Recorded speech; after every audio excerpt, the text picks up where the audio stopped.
is one message that if you could put on the billboard outside your building, other than that attorney being up there, or however you want to disseminate a message, what's one message you'd want to tell people? One of the things that I would say is, when hiring an attorney, you have options. When hiring an attorney, fees are negotiable. I think a lot of people are taking advantage of it because they feel stuck. They feel like they can't change attorneys, that they're not happy with the attorney that they have. They feel stuck because they feel like we signed a contract and it says a certain percentage. If an attorney is ethical, they're always going to let you know that fee is flexible based on the amount of work that was done on the case, the complexity of the case. Any attorney that hides behind the retainer agreement or the percentage, I think, is doing a disservice to their client. Sure. So I would educate the public and letting them know that there are options and that the fees are negotiable.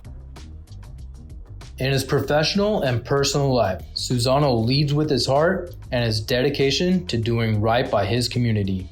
His humility and integrity shine as we explore how he built his law practice with a personalized touch and a traditional approach. Susano is a man of the people and epitomizes what all attorneys should strive to be. Enjoy this conversation with my friend and attorney, Susano Coria. Mr. Coria, thanks for joining me today. My pleasure. Thank you for having me, man. Thank you for coming. Get you all dressed up for me. Of course, got to dress up for you, Keith. Yeah, someone's got to look like a lawyer doing this, right? So we had some lunch and kind of gave me a thumbnail sketch, but I wanted to talk about what got you into being a lawyer.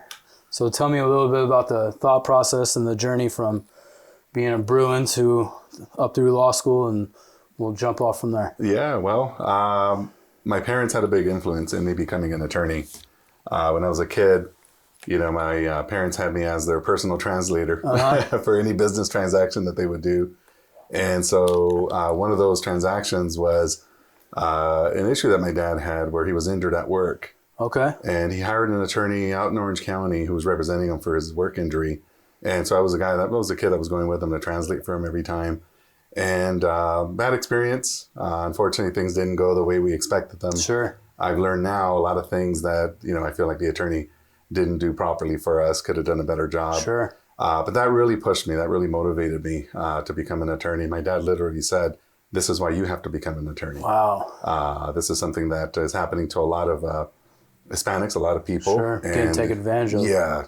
So we need good attorneys out there, people who are going to, fight and defend everyone. Yeah. And so that's one of the reasons why I was pushed to do neat. that. What type of work was your father involved in? Construction. Okay. So my dad worked in construction. He worked in construction pretty much all his life. When this incident occurred, I was maybe 11. Wow. And so I was young. Yeah. And he was badly injured. We almost lost him. Oh, geez. But, he survived through it, thankfully, battled through it. But it was a long process. Yeah. And at the end, like I said, things didn't go the way we expected it. But it really planted a seed where basically from that moment on, I knew I wanted to be an attorney. In fact, the first week of high school, I marched into my college counselor's office at our high school. And I said, "Hello, my name is Susano Coria. And when I grow up, I want to be an attorney. Wow. What do I have to do to become an attorney?"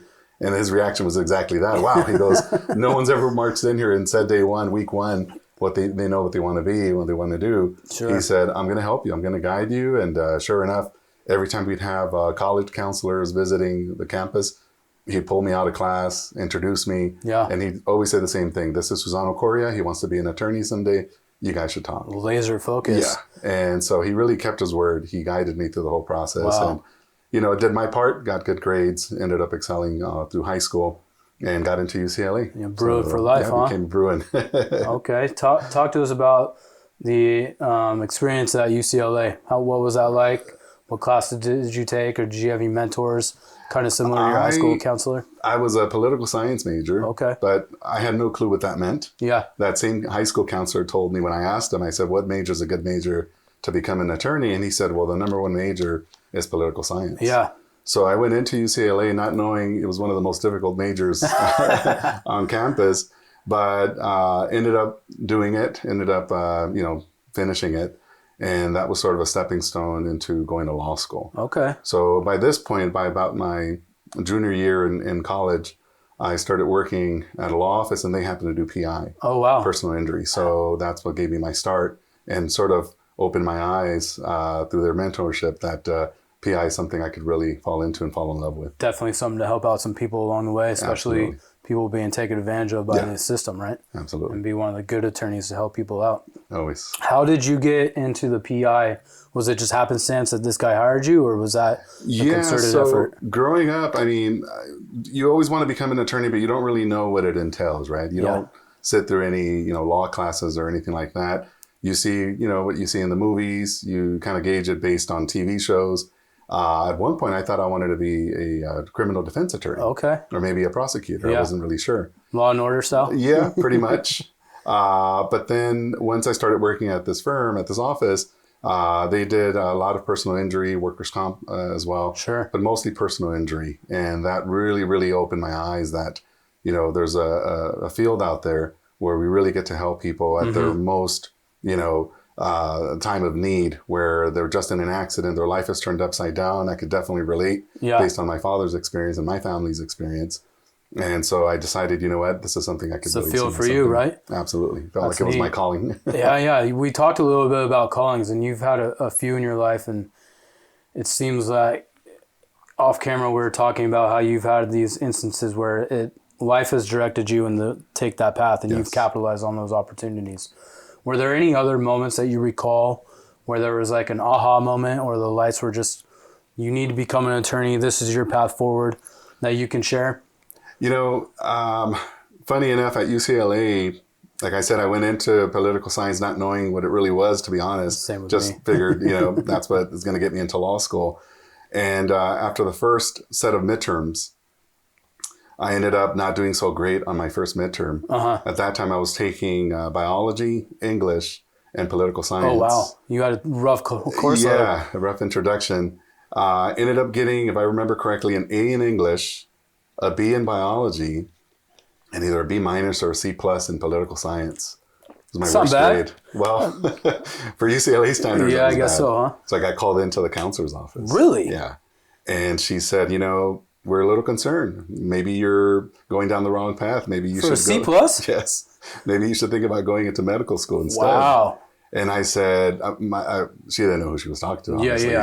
She didn't know that I wanted to be an attorney since I was, young. And I said, please, let me show you that I do belong. Let me show you that I can handle this, and let me do this. Give me the opportunity. Give me the opportunity. She was thinking maybe I should switch majors or something. Yeah. And sure enough, I buckled down and, ended up getting pretty much good grades after that. I ended up getting straight A's pretty much after that at UCLA. But it was definitely a wake-up call because it was the first time that I thought maybe my plans might get derailed. Yeah. And maybe, I should start thinking about something else. Kind of knock you off course, but you steered the right path back. Yeah, absolutely. That's one thing. I have these observations I take down in preparation for these podcasts I do. And one of the words I wrote down for you is resilience, amongst other amazing qualities. But I think that story highlights your resilience and your ability to bounce back and see the path forward, even though there might be an obstacle in the way. And that's been a kind of a theme throughout my first few podcasts is people, they get knocked off their course and maybe they pivot into another direction, or they take that obstacle and nope, I'm not letting this thing knock me back. I'm going to go laser focus. I'm going one step in front of the next and moving forward. It's that never give up mentality, right? Yeah. It's something that I think is instilled in us. A lot of us, some younger than others. Sure. But no matter what stage you're in your life, there's times where you get knocked down. You have to pick yourself back up, not give up, stay on course. Got to take your lumps, huh? Yep, absolutely. Where do you think you got that quality from? You say some of us get it earlier in life, later in life. Is that something that you had naturally? Maybe your parents instilled in you? Who would you credit for? That's a good question, Logan. I think some people are just born with it. Sure. Some people have to work a little harder at it to develop it as life, throw some punches their way. For me, definitely coming from two hardworking parents, who my dad was in construction. Sure. My mom worked in a tomato factory for many years when we were little. A lot of hard work. Yeah. Right. And as kids, me being the oldest in my family of the children, I took on that responsibility very early on, where I felt like I couldn't let my parents down. They were sacrificing so much for us that I needed to do well in school. That was the only thing they asked of us. You have a roof over your head, you have food on the table, The only thing we ask is that you guys study, go to school. Wow. So I always wanted to make sure that I made good on that promise. Yeah. Finishing high school, going to college, going to law school, and, so achieving everything that I could to make my parents proud. That's neat. And you mentioned you had some younger siblings. Did that role of older siblings, you wanted to be a model for your younger siblings, kind of double down on what your parents asked of you? Absolutely. Yeah. I felt responsible, for my siblings. We were growing up in a time in the 80s where, parents were at work all day and kids, were at school, and then they'd come home. Parents are still not home. So we had to kind of take care of each other. Yeah. And being the oldest, I definitely took that responsibility. A little community under the household. Mr. Coria was the de facto babysitter and mentor for the younger siblings. Absolutely. We talked about law school, but you kind of have an unconventional path. That's right. You did the night program. I did. And for a lot of people that don't know about law school, I was talking to another gentleman, Freddie, and we kind of joked that, when we first walked in, we thought the people in the night program were the people that maybe we had a superiority complex, but come and learn, these are the people that have jobs, families. That's true. And they're coming in, they're getting their, for lack of a better term, they're getting their shit done. They're ready for class. Tell us about the night program a little bit and why you chose the night program. And so I was all set to actually go to a traditional law school. I was going to go to Whittier Law School. Mm-hmm. And I gave my letter of intent. I was all set to go pursue my dreams out in Orange County. But I got married during that time. Okay. And so I decided, having, recently been married, the thought of going to a night law school so I could continue to work full time during the day at this law office where I was working. Money, right? Yeah. So I figured, this might be a path that I think I need to explore. Yeah. Ended up going to night law school. And it was great because I was probably one of the youngest students in that class. Yeah. Everyone there was already on their second or maybe sometimes even third career paths. Wow. We had accountants and their teachers. Yeah. We had people who were already in the field of law, maybe working as a paralegal, like myself, that wanted to become an attorney.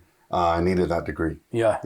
So it was quite the opposite, man. It was all working professionals that were very serious and established in what they wanted to do. Sure. And I definitely showed, man. It was very competitive. Yeah, I was about to say that competition level with those people that have an endpoint or like a goal, and they're not there to screw around. They're there to get to that goal as quickly as possible. Handle our business, as the saying goes, man. Yeah. We're there to handle business and get in and get out, take care of. Yeah, for people that were in the day program like me, it was like, oh, well, we get to go out tonight and drink beer. So, man, I'm happy I chose the route I did. Not me, man. I had to get up early the next day, go to work. Yeah, and you had to go home to the family. That's right. And I saw on the walls behind us, you had a swearing in with a brand new child. Tell us about, was your child born during law school? No, so he came after, and so one of my law professors, Professor Lubell, was actually the one who swore me in at the Glendale courthouse. Yes. How neat. And I said, hey, do you mind if I bring my wife, my parents, my son,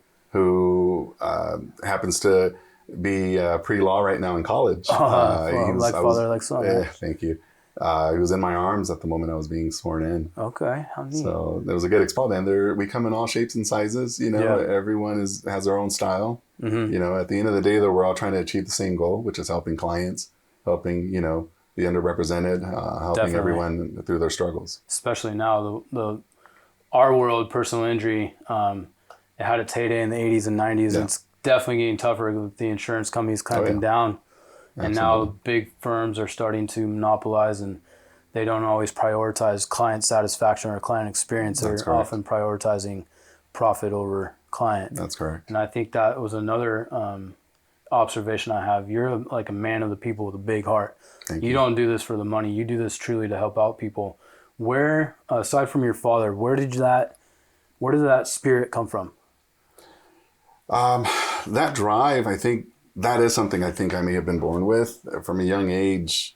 And a little bit about my history. Sure. From a young age, I've always wanted to do the right thing. I've always tried to lead my life by example, always try to lead my life by, always doing the right thing. Mm-hmm. And that's extended into my practice of law. Yeah.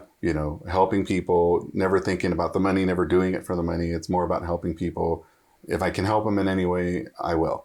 If it's, from giving them advice to writing a letter for them to connecting them with the right attorney that I think might be a better fit for them, I'm always willing to do what's best for the person, what's best for the client. And not a lot of people can say that anymore. A lot of people are or we're just focused solely on the paycheck. And Yeah. if you do the right by people, the money will follow. Yeah, exactly. And, you know, you'll live a comfortable style, but once you start prioritizing profit, then you lose your spirit, Right. and then you lose the joy of doing what we do. Yeah, absolutely. And I don't know if this is the same for you, but some of my favorite clients and my most biggest memories I have aren't the size of the paycheck. It's the client's reactions to getting closure, getting medical treatment, or just tears in their eyes because, damn, they're truly injured and you're able to help them out. Even if it's something that we don't consider big in their lives, it's huge, right? Yeah, it's huge. Especially if you consider someone who's never had an accident before, right? Someone who's never hired an attorney for any type of case. The reaction that I love to see is when we hand them their settlement documents and eventually their check, and they didn't expect it. Sure. Right? That tells you they didn't do it for the money as well. They didn't do it. They did it for all the right reasons. And I get such joy from that, seeing people's reaction, especially when they didn't expect either such a large amount or anything at all. Sure. You know, for them, it's a blessing, and it's something that they're thankful for. Yeah. So that definitely makes my job worthwhile. And does that similar experience, like when you go back in the 16 years you've been in practice, I know you've had thousands of clients, but there's definitely some that stick out, huh?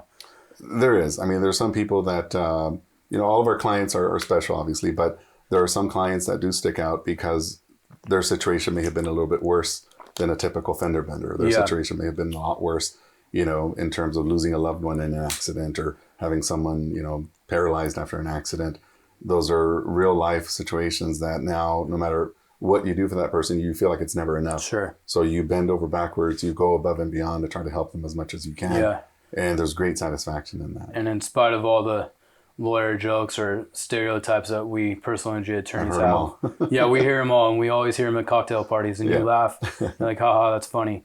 But in our heart, we know for the 99% of the people that walk through our door, we're truly doing good work and making a good impact on these people's lives. Well, absolutely right. And speaking of your heart, man, I'd like to tell your viewers of our experience and how we met in the first place. It's a funny story, so I'll let you tell it. Well, this was maybe a year into my own practice. We were both part of the CALA listserv, where every attorney basically in California is a part of, and they have a new lawyer section, right? Sure.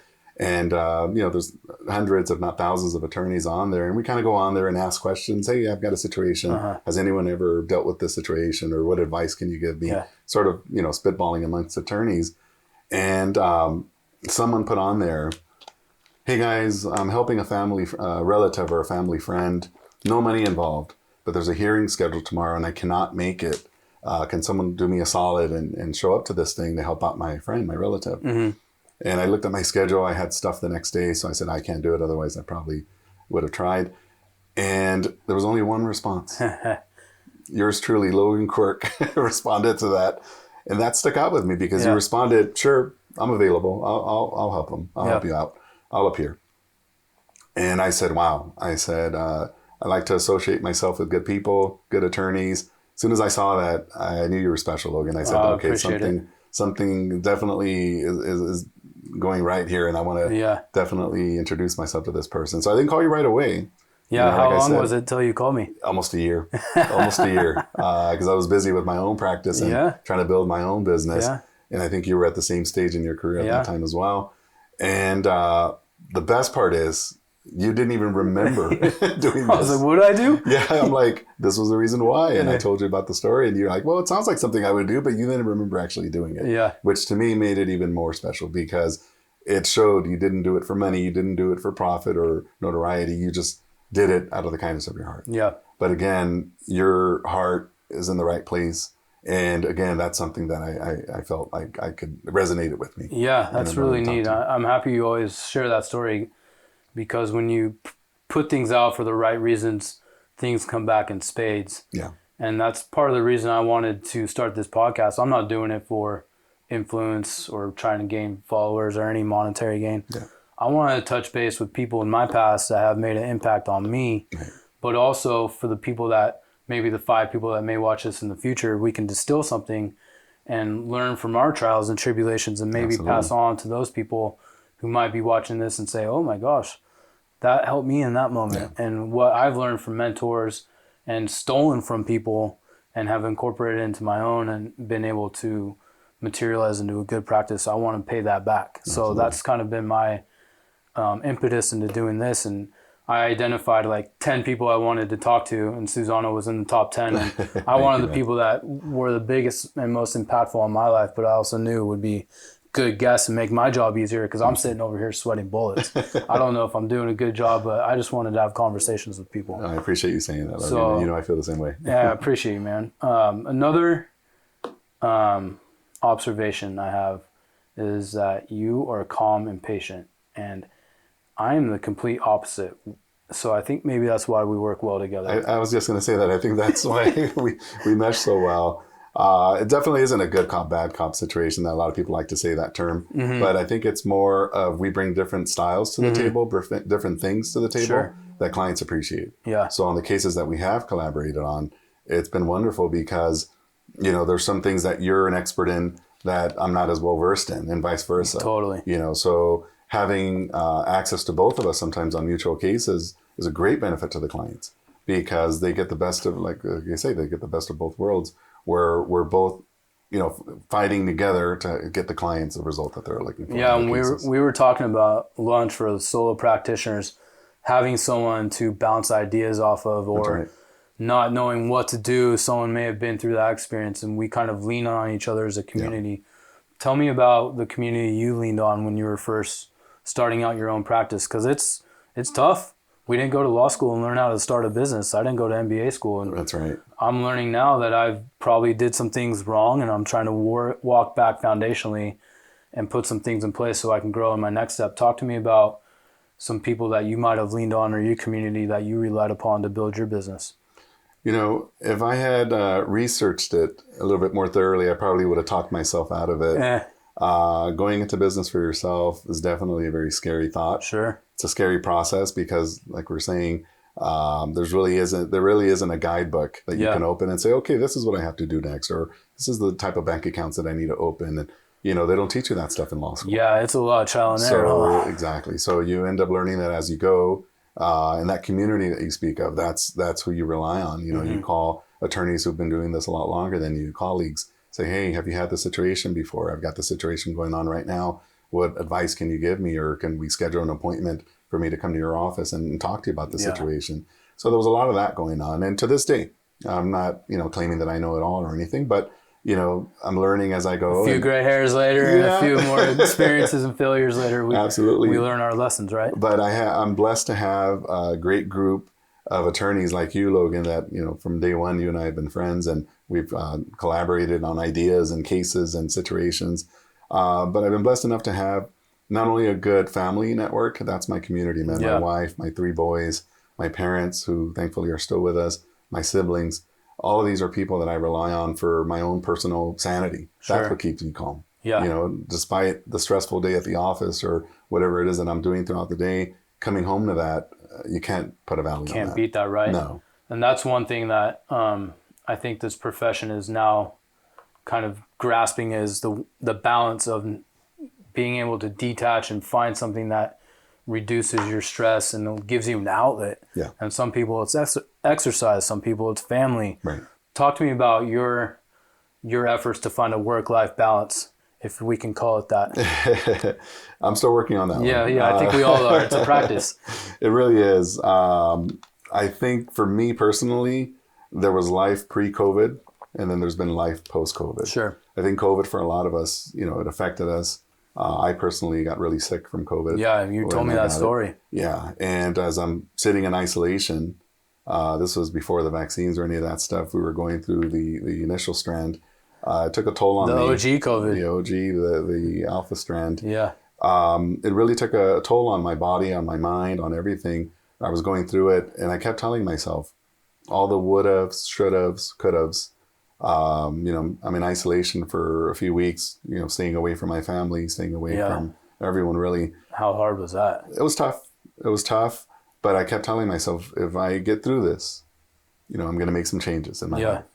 And those changes included spending more time with family, spending more time with friends, reaching out to old friends, having lunches like we did today with old friends, something that, you know, I hardly ever got to do, and, you know, now making more of a point. Yeah, and sometimes you need a kick in the ass or a slap in the face to see, for that to happen. to make that happen, right? Absolutely. And we were talking about, as we're getting older, we're starting to think about our own mortality and how it's scary, but it's also a reality. Yeah, absolutely. And you mentioned the word a few times, time. Yeah. Is that one commodity or resource that we can't buy or get back. So it's really important that people take the time and the effort to make sure they are nurturing that and getting that for themselves, right? Yeah. And for me personally, it's not the material things. It's not buy that car or buy that suit. It's more. Although you have a nice suit on. Thank you. I really like that color. It's more of like you said, those things you can't put a value on. Yeah. Right. Go to that child's recital. Go to that son's baseball game. Go to that dinner that you were invited to. You know, work can wait. Not that we're not going to give it importance or set it aside. Obviously, we work very hard at what we do, but we also make time for those things that are important to us to make sure that we could stay grounded, stay happy, and you know, help as many people. I think people benefit more when your attorney is well rested and happy than an overworked, stressed out attorney. Yeah, you're going to make more calm and more rational decisions. That's right. Although I do remember when you first start out, when I first started out, that was like, no, I'm going to be there all the time for the client, and you just have it in your head that you have to, and it's hard to break with that mentality and set that boundary, because you do need time away from work in order to recharge, to be a better person. That's right. And a better performer at your job and be optimal for the clients, right? Absolutely, man. So that's definitely something that I try to work with. Still struggling with it, you know. I think it's a balance that we always work to achieve, and it's a practice, right? Like anything in life, we have to practice that. That's right. That's right. You mentioned a little bit about family, and as I roam your halls, I bumped into your wife. Tell me about working with the family. You know, my wife is my office manager. Yeah. When I went into business for myself, I asked her to join me. I said, you know what, I'm just starting out. I'm going to need your help. And she was more than willing to do it. Yeah. You know, she came on board, never worked in a law office before. Her background is teaching. So she agreed to do it. And what was supposed to be a temporary transition turned out to be a permanent one, where she's still with me. Yeah. You know, she's still with me, helping me with everyday operations of the office, of the business, really, and managing the home front as well. Yeah, I mean, it's with our 3 boys. 2 full-time jobs, right? Yeah, absolutely. How, a lot of people will say you can't mix business and family, and a lot of those people are right in some situations, and some of them, as you're proving, are wrong, but it's not without its hiccups. Talk to me about, you know, trying to manage keeping the home front, the work front, but making sure that there's harmony on both sides. Yeah, I've always felt George Costanza from Seinfeld was right in the sense of keeping the world separate, right? Yeah. There's this one episode where he talked about keeping his world separate, right? Didn't want them to combine or clash. Always believed that was the way to go, right, in life. But no, I think my wife and I, we make it work. Yeah. You know, we work together, we have lunch together, we talk about family during our lunch break, and, you know, we make it happen. We make it work. Like you said, it's not always easy. It's hard not to take home office issues to the house and vice versa. Issues at home, bring them to the office, but we try not to.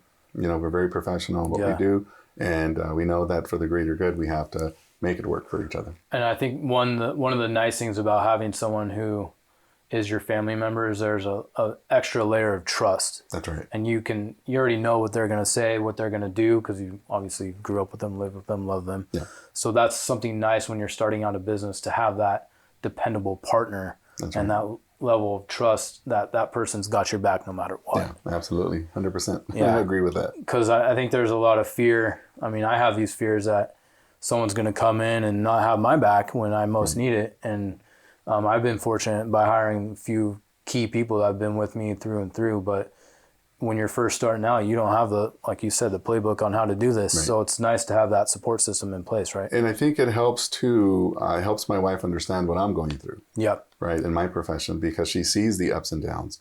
We've been through the difficult legal situations. We've been through the IRS audits. We've been through a lot of things, you know, a lot of ups and downs, a lot of successes, and sometimes, you know, tough goings where, you know, we both come home stressed. Yeah. You know, it happens, but we grow together, we find a solution together, and we get through it. Yeah.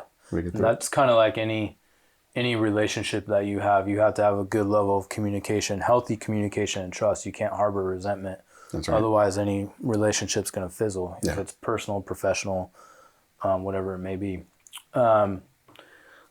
Now we're sitting here in the Valley in Los Angeles. Talk to me about doing law in LA. It's kind of a unique area to practice law. That was actually one of the considerations of choosing the law school that I went to with the night program. They're California accredited. Okay. So I needed to decide, can I see myself practicing anywhere else? Yeah. Right? Because it's only California accredited. And the decision came very easily. Yeah. There's no way I would consider going anywhere else. I was born and raised in Los Angeles. So doing LA law to me just comes natural. Yeah. This is all I've ever known. This is where, I make my home. This is where I have all my friends and family. Sure. So I enjoy it.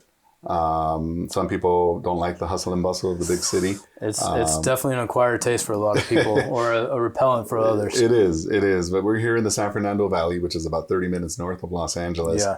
But the beauty about what we do, Logan, is that we're able to help clients no matter where they are. True. Right? I may be here in the San Fernando Valley, 30 minutes north of Los Angeles, but we can help clients all over the state. Yeah. Sacramento, San Francisco, San Diego. And so we don't really have to deal with the traffic of going to visit clients or anything like that, because we're able to do it through our office, our home base. Yeah, and the advent of technology, and COVID, for how bad it was terrible, but it kind of forced at least our profession to catch up with the rest of the world. That's right. I remember driving to court appearances in like Kern County or flying up to Shasta County for a 15-minute court appearance, and my whole day was shot. Yeah. Now, just get on Zoom or a telephone call. So there has been a nice silver lining to technology kind of being forced upon our legal system. That's right. Or people working remotely. That's kind of a new thing that exploded with COVID, after COVID. Yeah. A lot of firms ended up shutting down their offices and just working remotely, it seems like. So there's been a lot of that going around. How do you deal with that? Did you let your employees work remotely, or have you brought them back into the office? Tell me about your practice with the remote experience. Initially when COVID was first announced, we weren't sure what was going to happen, right? No one really did. And initially we sent everyone home and we said, you know what, I'm going to go in every day by myself. I'll go to the office, quarterback everything from the office. But little by little, with the great employees that we have, they heard I was coming in and they said, well, we want to come in and help. We don't want to just stay home. So little by little, they started coming back in, and we put systems in place to keep everyone safe, make sure that, people were isolating. We certainly didn't want anyone to get sick. Thankfully, no one ever got sick in our office. During COVID, everyone got sick outside the office.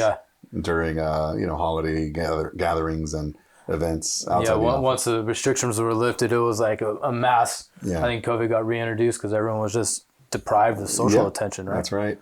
So coming out of COVID, we're still open for business. We're still able to see clients in person. Clients stop by all the time to drop off documents with appointments. They come by and we're able to treat them. So we never really went fully remote. I think we still continue to service our clients personally to this day. I think that's one thing that your firm excels in is you're a brick and mortar, but you have a more conventional approach. You do bring in the technology, but I think the sweet spot for your firm is the personal touch, not only from you, but from your staff. When I walk in, I can feel the vibe of the community, and it's more familial, it's professional, but you feel the vibe resonating throughout the building. It's definitely a more community-based system, and I think that is emblematic of how you approach business. You are very involved and very personable, and that's why clients come to you. Tell me about how you became that type of person, why you chose that approach versus some other people like the billboards. Some other people don't want to have anything to do with clients. Talk to me about that. Well, initially, you could never predict how business is going to go, right? Sure. You can't predict how successful you're going to be or how many clients you're going to have. So initially, I remember thinking, well, if I have a few clients, I'll be able to help and concentrate on those few clients. But little by little, thankfully, business grew. It got busier and busier. We had to find more office space. And then eventually we ended up moving here in 2018. And we've been blessed and able to fill in everything with the workers that we have and the clientele that we have. But definitely, being able to help everyone is what we've always strived to do. And so for me, it was by design. I always wanted to have an office that I can serve my clients the way I've always wanted them to be served. When I help them where I can take every phone call, return every phone call, answer every email. Never want to grow to the point where I lose that personal touch, Sure.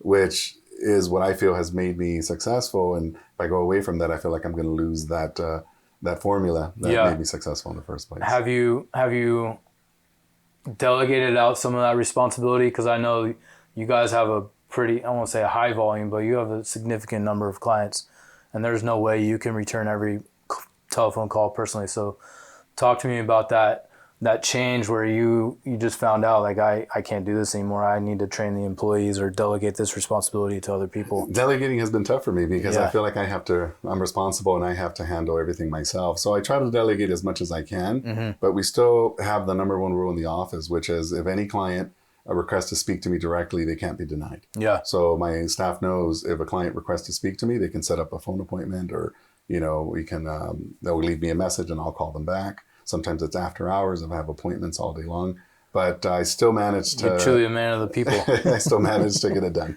Yeah, I know a lot of attorneys and a lot of clients gripe, hey, I can't even ever talk to the attorney. Yeah. And that's when we associate on a case. It's like, oh, I talk to Mr. Coria all the time. Like, man, Susano's awake 27 hours a day. So, I mean, I don't know how you have that work ethic, but very tireless work ethic is another observation I wrote down. Thank you. So it's kind of the opposite approach of what most firms, I think, do now. Yeah. And I think that's probably a reason why you have so much business that comes back to you and you don't advertise, right? Talk to me about your repeat business and how your clients come to you. Definitely our return client rate is huge. And that's a testament, I think, to my staff and the work that I put in on the cases where I'm honored anytime a client comes back to us, sure. Whether it's months later or a year later, or they refer their friends and their family to us, because it shows we're doing something right. Yeah. Right. And so to me, it's a sign of failure if I represent someone once and they don't ever call us or don't ever, contact us in any way or refer anyone to us. I feel like we did something wrong. Yeah. So a big part of what I do is I cater to my clients to make sure that they're happy. Anything we can do to improve, we're always willing to implement new things to improve our customer service. And more than anything, it's just they see the pleasure that I get in helping people. So they keep coming back. You got this big smile on you when you're happy, man. You can tell in this warm, affectionate laugh. And not that there's anything wrong with marketing and advertising and putting up billboards and bus benches, but thankfully I've never had a need to do it.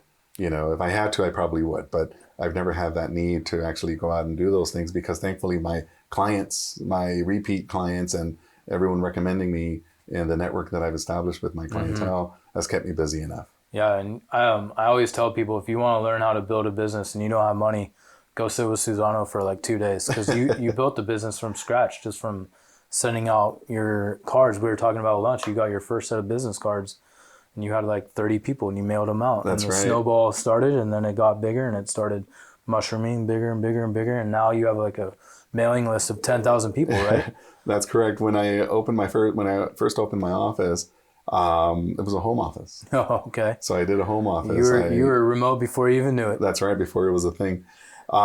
We started with a home office, and it was just my wife, and we had one secretary, which was my sister-in-law. So definitely family, a family keeping the family, right?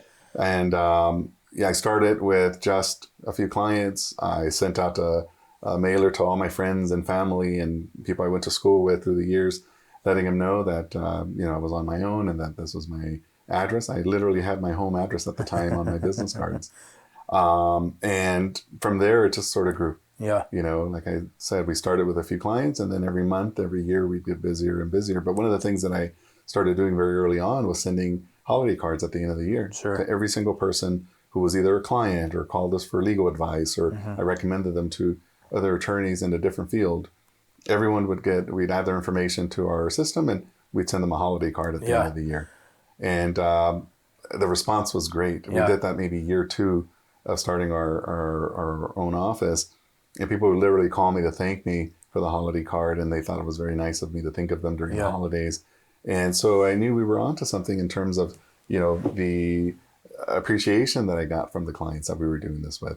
So we never stopped. We've been doing it ever since. And you had a funny caveat to that. Some people when they don't get their card on time, what do? They call you? Yeah, so we can't mail them out all at once, so we kind of send them in increments. Usually after Thanksgiving, we start sending them out. But, every week we send out more and more so that by the end of the year, all of them have gone out. And by week 2, week 3, sometimes we'll get angry phone calls from former clients saying, hey, did you guys forget about me? Where's my holiday card this year? And so I think it's a real thing where people appreciate that their attorney, their law office, remembers them during the holidays, and they sort of they've grown to expect it. I'm just taking notes of what to do next year. But definitely it's something that we enjoy doing, and our clients really appreciate it. It's that personal touch. Again, it's that personal touch, where it's not just a random text message or email. I think people really appreciate getting these holiday cards, and it's resonated with them. Yeah. And how do you feel with the advent of all this digital marketing, how your approach squares with the new, everyone's running Facebook ads or Google ads or, billboard advertising? How does your, I won't call it old school, but your human-based approach, how does that square with today's? I think it is a little bit old school. So, and a part of me feels like, are we missing out? Are these trends that we should be jumping on? At the end of the day, I kind of just feel like I'm running my own race. Mm-hmm. I'm not in competition with anyone. I'm happy for my friends that do social media marketing. Yeah. It's something that I think it's definitely worth pursuing. But my approach is a little bit more, as we're saying, old school, where it's more of that personal touch, where our system has worked for us. Yeah. Where if someone, let's say an old client refers a case to us, they'll get a personalized thank you letter from me. Sure. Letting them know that we appreciate them thinking of us and recommending us to their friends. We'll send them brochures and more business cards and things like that. And it's all about, again, returning that phone call, answering that email. Those are all things that I think for us has worked. Yeah. Where there hasn't been a need to go out there and really market ourselves on, social media and do those things. Again, I think those are great platforms, and for a lot of firms it works. I see the results that they get. If it ain't broke, don't fix it, right? Yeah, that's correct. And it's kind of like, some trends are trends and go away, and you get a big boom and then you get a bust. Your model is a lot more sustainable, I think, and a lot more predictable, so you can grow or scale back as you wish. Yeah. And I think for a lot of people who might be listening to this that are in law school now and are thinking about, their future, I definitely recommend going to a firm or an office, learning as much as you can for, however much time they need, 2 years, 5 years, whatever time they feel ready. And then eventually, going off on their own is definitely a good alternative. It worked for me. Yeah. So I think definitely it could work for a lot of people out there. I think that's, I was the same way. I worked with my brother for 4 years, and to this day he's the best attorney that I know. And he taught me pretty much all my good habits. All the bad habits I definitely did not pick up from him. But tell us about the role of your first employer and how he kind of helped you grow on your path to becoming a young attorney and positioning you to be what you are today. Well, he's a mentor to me for sure. He was the first office that gave me my opportunity, gave me my start. I was there for many years, so I was able to learn a lot while I was there. And same thing, just learned as much as I could, and once I opened my own office, I was able to implement all those things that I had learned while I was working there for so long. Yeah. More than anything, taught me the ins and outs of running an office. Yeah. Again, something you don't learn in law school. Yeah. How many hats do we wear in a day? Exactly. Having the right bank accounts. Attorneys have to have a client trust account. Yeah. That's not something that you just learn naturally. You see it in practice. You see how clients receive checks from a certain account. And those are things that I learned while I was at that firm. So definitely had a great mentor show me the ropes, teach me everything that they could, so that I can then implement it on my own. That's neat. You mentioned trust accounts, and I just think of the state bar and how fearful we are of the state bar. That's right. You talked about mentors, and you talked about your dad and your family and your first employer. Are there any other people that you can think of right now who had either a direct or an indirect impact on you professionally or personally that maybe we can take a few nuggets away from? Through the years, I've developed some great relationships, as we mentioned before, with attorneys in our field. And it always amazes me how willing people are, other attorneys are, to help younger lawyers and just other lawyers in the field. So I've met some really great attorneys that have been practicing a lot longer than I have. Yeah. I know we're getting up there in age. I know. Tomorrow's your birthday, so happy birthday, Logan. Thank you. But we're definitely, as we get older, we're learning along the way, and we hope to become those mentors to others, Sure. that are coming along after us. But I've been fortunate enough to know a lot of attorneys in different fields, whether it's, bankruptcy, whether it's business law, whether it's property law, real estate, tenant, landlord, any of those situations. I've established a pretty good network of attorneys that I trust, attorneys that I know are very capable. So I've sort of become that go-to for a lot of people, where they'll call me first and say, hey, I know you don't handle immigration, but can you recommend me to a good attorney that does? All of these attorneys I consider friends. These are people that I trust, and I'm trusting my clients to them as well. Sure. So whenever I refer someone, I know it's going to someone who's very capable, who's helping people for the right reasons, and are not going to make me look bad with my own clientele. Yeah, that referral is an extension of your credibility, right? So you want to make sure they're in good hands. And I always think of, there's that book by Malcolm Gladwell. He defines, he might be a connector or whatever. And I always think of Susano as my personal Rolodex. Hey man, I need someone like this. And I always text Susano, and 5 seconds later I have a referral. I get daily, definitely weekly, if not daily, calls from people asking for a mechanic referral or just an accountant referral. I'm honored because it's something that I guess people trust me enough to trust my recommendations, and I'm able to recommend them to other people. Well, I think one quality that's definitely on display is your humility. You're welcome. And your ability to develop these relationships. And that's a skill that is very hard for people, myself included. I'm not a natural relationship builder. How did you develop that? Was that a gift early on, or is that something that you had to learn to implement into your system or your personal process? Talk to us about that. Definitely through just personal experience sometimes, where I've had certain situations and I've called upon someone for advice, or I've called upon someone for guidance. And when they've been there for me, it's appreciation for that person, right? Where you appreciate that they took the time out of their day to talk to you about whatever you're going through or situation that you're going through.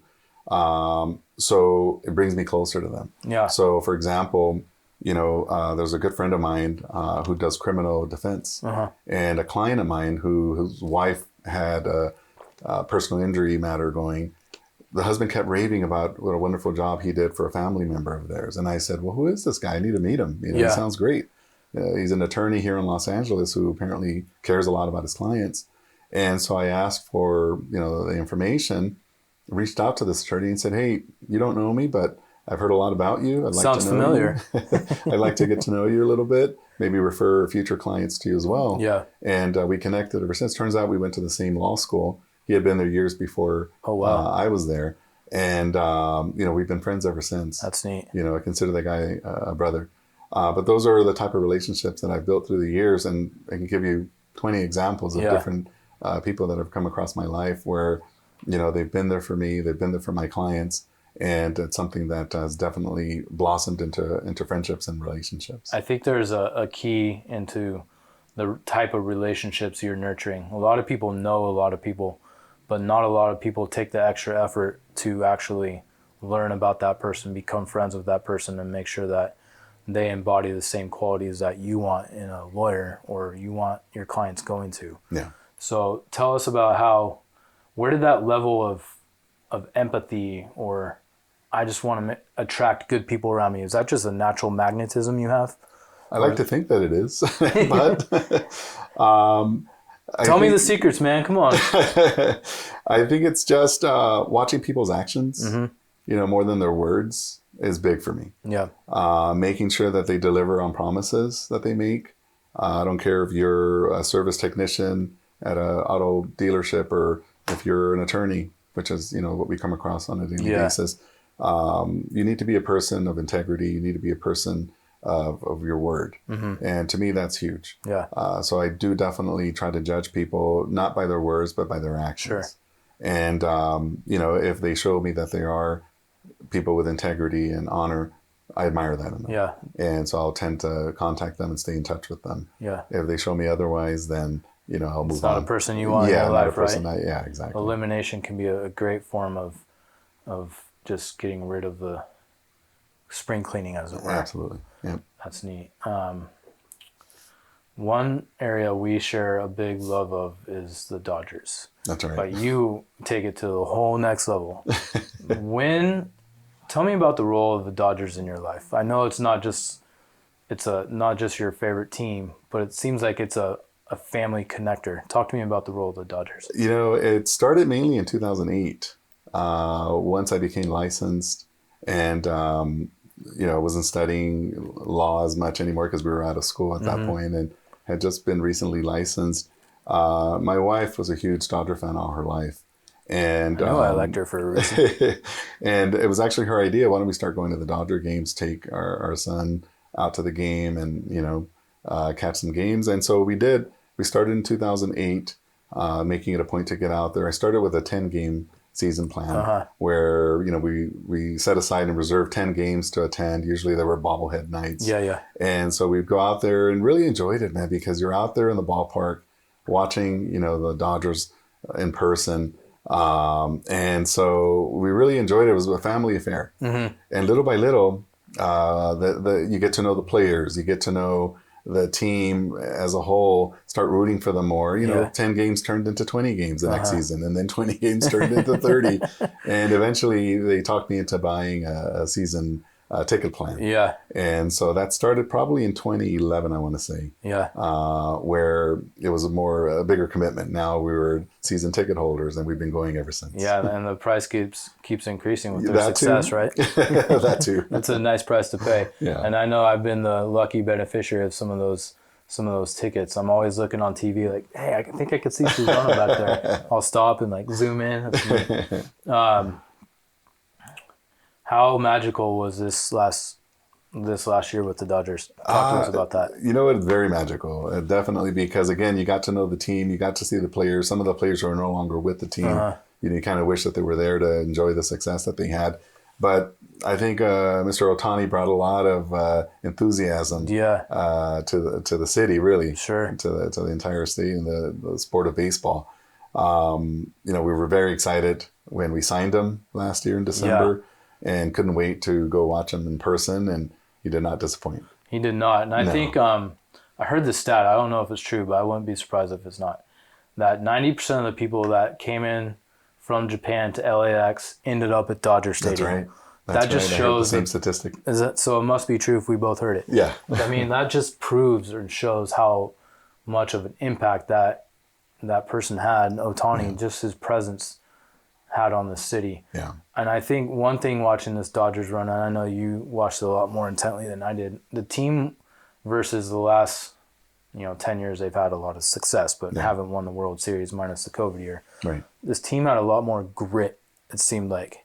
They really bounced back, where in a lot of years prior they just faltered when their backs were against the wall. Yeah.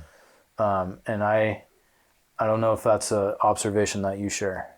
Definitely with Ohtani, enough can't be said about the man. Yeah, we bought a lot of players, but it's definitely a But one guy team that I think made the difference very early on, I think gave that spark, was Teoscar Hernandez. I remember looking at my wife in the beginning of the season saying, who is this guy? Where it was a kind of an under the radar signing. Yeah. And you just saw early on that this guy had a lot of potential and was doing really good, a lot of good things with the team.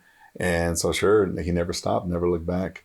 I think he was a big reason, why we ended up winning the World Series. Besides, of course, Freddie Freeman. And Ohtani Freddie had a remarkable World Series in Kike. That was fun. Yep. What was your favorite moment from this year? Do you have one? For the Dodger season, I think watching. I'm still on the Dodgers because I'm still basking in their World Series win. I think being present for the 40-40 moment for Ohtani. I was at that game. Okay. And I shared it with my friends and family. And just being there was amazing. Watching him succeed, the 40-40. At that moment, we didn't know he was going to go on to do the 50-50 afterwards. But just him reaching the 40-40 and being at that game was exciting. Definitely. Definitely stood out a lot. There was one other moment I know that ranks highly for personal reasons. your son got to tell us about what your son got to do at Dodger Stadium. So my son Julian, he's 15, and he's a pitcher. Yeah. And we were fortunate enough to get invited to have him throw out the first pitch at Dodger Stadium. Oh, wow. This was very early in the season. I think Yeah. it was during the preseason, actually, before the first actual game of the season. And he went out there and threw a strike. Wow. So it was exciting that we got to see him do that's that. a bucket list item, though. Yeah. Not Oh, many yeah, for people sure. get to step onto the field, and that's got to be special. Yeah, definitely. And now you have him working in your office. Well, that's our other son, Jacob. He's Sorry. pre-law at CSUN. Getting him confused. He's working part-time. Julian, he comes by, Yeah. during the breaks and stuff. He wants to volunteer and help Good out, for so him. we'll bring him in. But baseball is his passion. Baseball's his passion? Yeah, he loves the sport. And he's Yeah, been well, doing if it he's since he was anything like little. his dad and he's laser focused, I see success on the horizon. Thank you.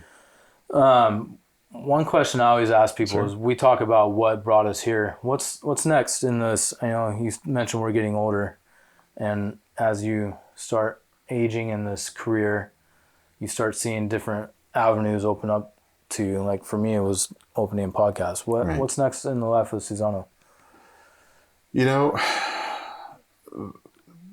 Watching my family, my kids grow is a treat. Watching them succeed, getting into college for my oldest, making the high school baseball team for my 15-year-old, watching my 12-year-old join the music groups at his middle school. He plays the trumpet. I thrive on those things. Yeah. And it goes with what I said, spending more time with my family. For the long term, just growing my business, just like anyone else who has a business. You want to grow your business, make sure you keep things going. Being a political science major, I've toyed with the idea of maybe going into politics. I could see that.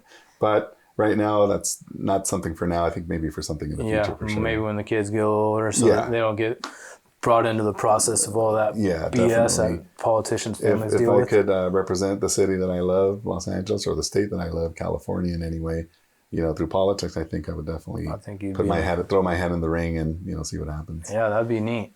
I would. You'd have my vote, Susano, if I were still a resident of Los Angeles. Thank you. I wanted to talk to you about the role of technology a little bit more, because I know that my practice, I toy with technology maybe a little too much, and sometimes I might be too rash to make a decision. With the advent of AI, how do you see that coming in to practice? So I'm curious your perspective on the role of AI in law. I think it's definitely something that we owe to our clients to learn about, to explore it. I've dabbled in it a little bit. I think it's definitely a tool that could be used to make us better attorneys. Yeah. It'll condense a lot of stuff for us, bring up different ideas that we didn't even think of. Yeah. Can't rely on it 100%. Not yet. People can get in trouble doing that. But I definitely think it's something that we owe it to ourselves and our clients to learn more about and, implement it into our own practice if we can. Sure. Because that's definitely the trend of the future for sure.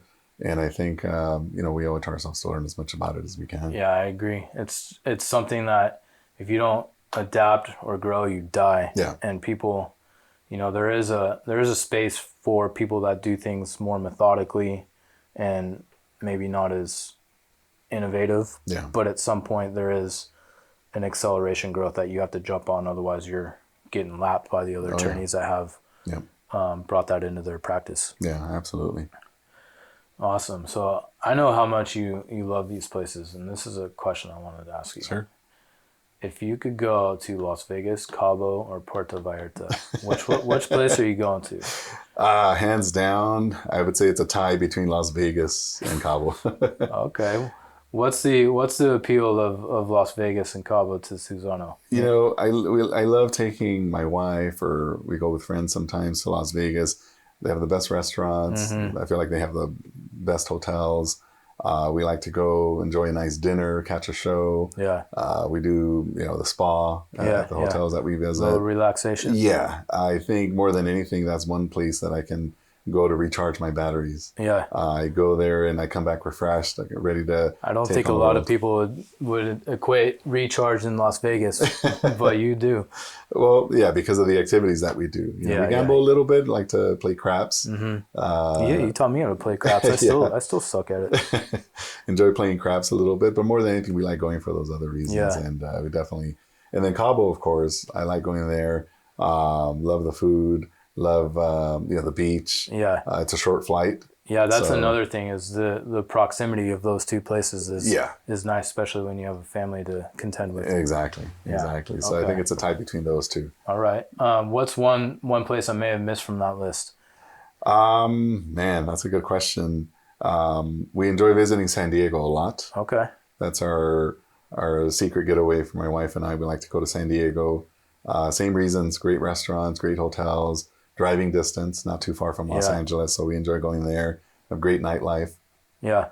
with their restaurant and bar scene there. It's one of America's most beautiful cities. It is, and the beach is beautiful down there. Little known fact, that's where my firm started. Really? Okay. Yeah. Nice. I moved out and then moved to San Diego, started, and a year later I was back in Los Angeles. Oh, very cool. I still sometimes kick myself for coming back because that city is just so I'm awesome. glad you did, man. Yeah, You probably yeah. wouldn't have met if you Yeah, hadn't. definitely.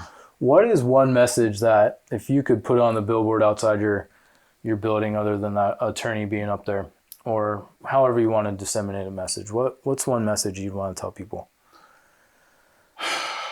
There's a lot of things I like to say, but one of the things that I would say is, when hiring an attorney, you have options. When hiring an attorney, fees are negotiable. I think a lot of people are taken advantage of because they feel stuck. They feel like they can't change attorneys, that they're not happy with the attorney that they have. They feel stuck because they feel like we signed a contract and it says a certain percentage. If an attorney is ethical, they're always going to let you know that fee is flexible based on the amount of work that was done on the case, the complexity of the case.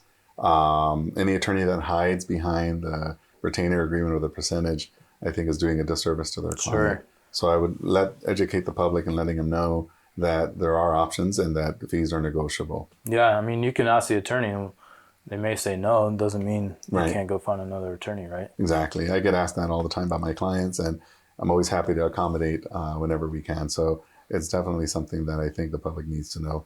A little bit more information that, there are and options out there. That's one area that I didn't explore with you, but the education of people about the practice of law. Tell us a little bit about how you actively try and educate your clients, because you do a really good job of explaining the process when a lot of people don't explain the process, because to us it's natural, and if like it'd be like me going to a plumber and not knowing anything about plumbing. Right. So tell us how you take extra effort to educate your clients about what they're going through and what you're going to do for them. One of the things that I do often is I review my clients' insurance policies. So if I'm representing someone and representing them for a case, whatever coverage they had on the date of the accident, we're stuck with that coverage, right? Yeah. But thinking ahead, I tell them, look, for the future, you might want to increase this section. You might want to add this section. I notice you don't have it. Your broker should have recommended this to you. And 9 times out of 10, they'll say, oh my goodness, if my broker had told me about this, I would have done it, especially for the amount of money, how nominal it is, I would have paid it. And it would have definitely have benefited us or helped us more in this current case. So I try to educate my clients on the importance of insurance, having the right coverages, the right amount of coverages on their insurance. So that's definitely one thing that I always do to try to educate my clients on the importance of insurance. Yeah, because you can't depend on people to take care of you. You have to protect yourself. Yeah. And a lot of those brokers don't make money selling higher limits. They make their money on just selling various Absolutely. I'm policies, a big right? advocate of uninsured motorist protection. Yes, everyone go get uninsured motorist Uninsured protection motorist, as high as you can absolutely. afford. Yes. You mentioned that one of your kids is working here pre-law. Is that a hope you have that the Coria legacy will be carried on with one of your sons? Secretly, I don't, push that on them. Yeah, I know you would never impose that on people. No, I've never told any of my kids, because my parents never did that. They never said you have to be an attorney. That's just something that my dad said you should become an attorney so that you can help others. But it was on me to push myself to do that. And same thing for my kids. I support them no matter what they want to do. Yeah. As long as they go to school, as long as they, go to college, get an education. But to me, it made me very proud as a father when my oldest said, I want to attend the university close to home, and I want to work part-time at your office so that I can learn. Yeah. It's going to prepare me for law school. Yeah. And so to me, that was a very proud moment because it came from him to want to do those things. And I think just, in general, me watching my dad, my parents really both of them going to work every day and working hard, instilled that ethic of working hard work and everything. Sure. And I think it's the same with my sons. They see me go to work every day. They see me come home every day. I talk to them about certain things from the office.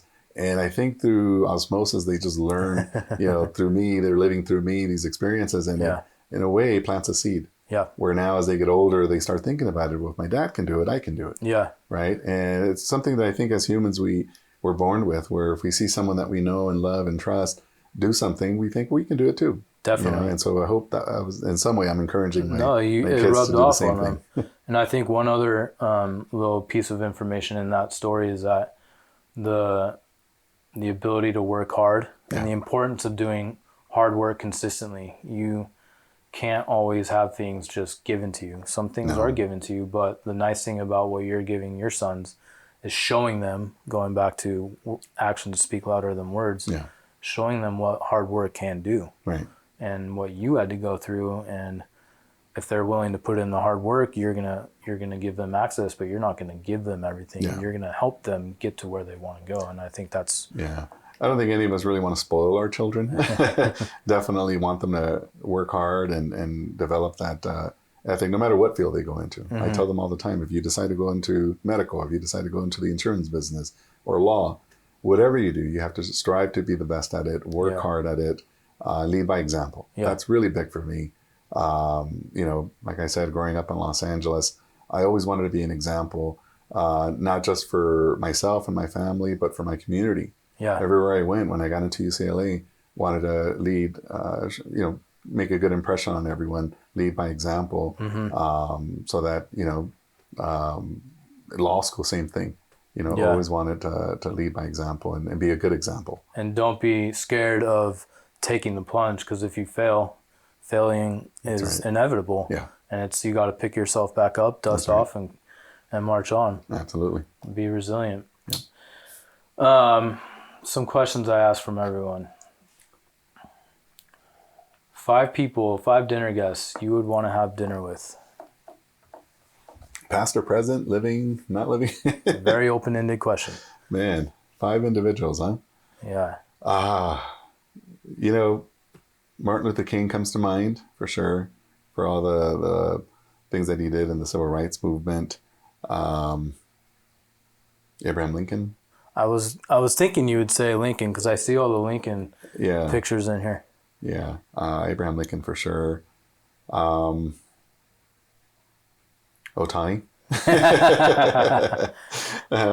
Ohtani for sure. And never hard question, huh? It is, man. It is. I stole that from another podcast. I can't take credit for it, but I liked it so much that I stole it. Yeah, I think about my family a lot, my ancestors. I would love to have sat down and have dinner with any of my great grandparents. Sure. Talk about their struggles.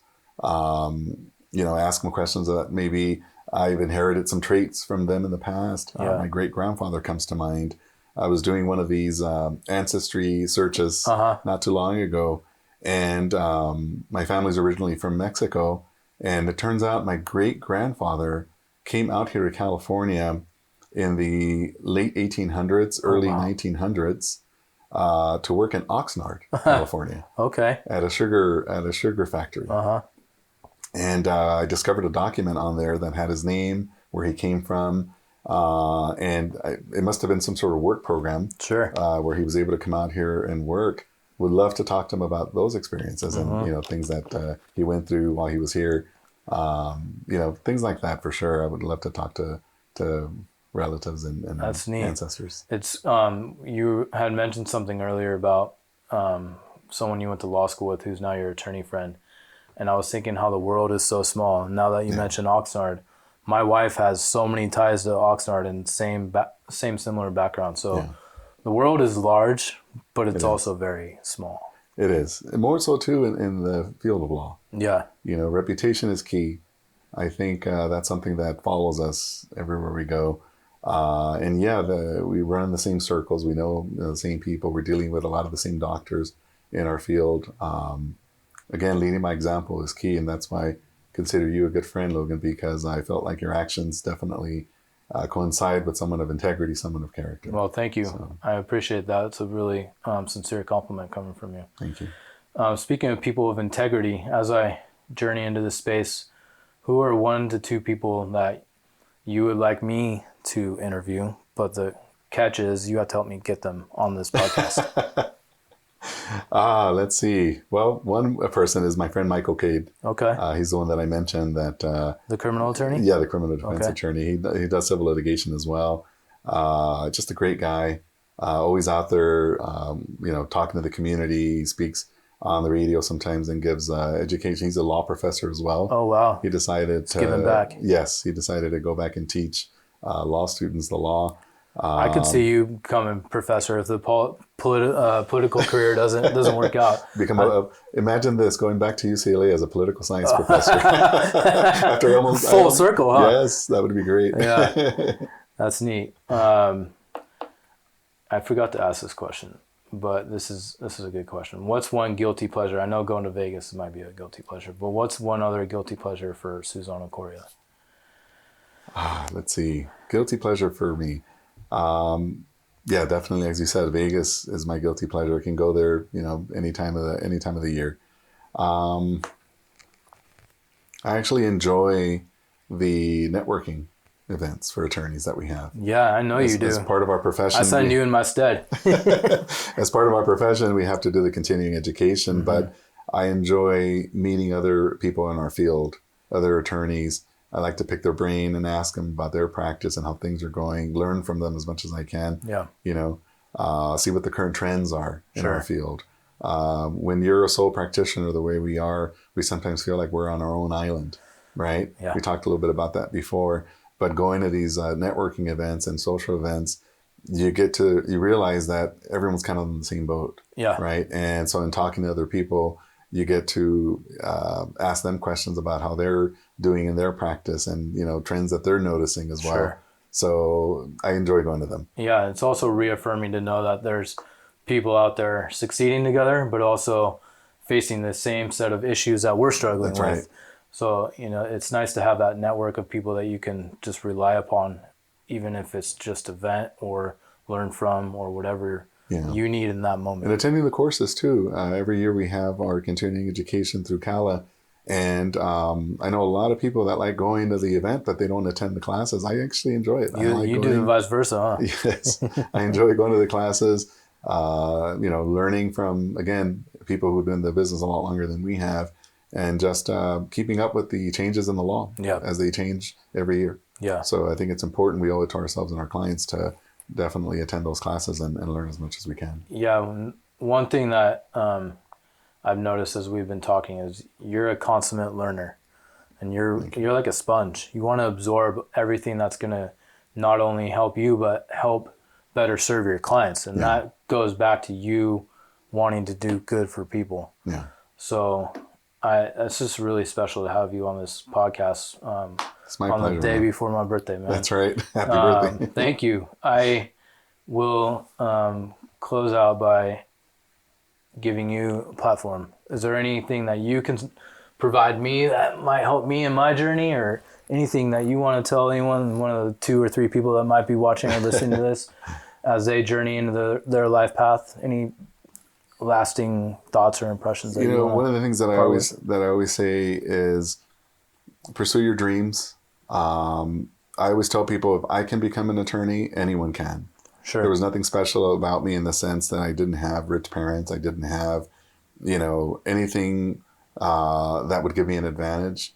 It was just more of hard work, dedication, discipline more than anything. Mm-hmm. Whether it's going to law school, going to medical school, whatever you want to do, stay disciplined, stay focused, and just know that it's possible. Yeah. We live in a country where, we definitely have a lot of opportunities, and it's up to us, right? That old free will that we always talk about. Got to capitalize on those opportunities, right? Absolutely, man. You have to definitely push yourself.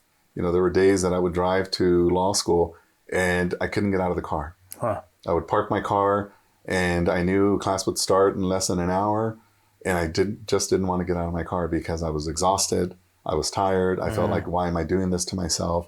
I could just, earn a good living by remaining as a legal assistant.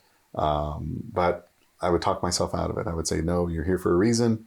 You belong. Just get out of the car, get in that classroom and learn. So we all go through good days and bad days. Sure.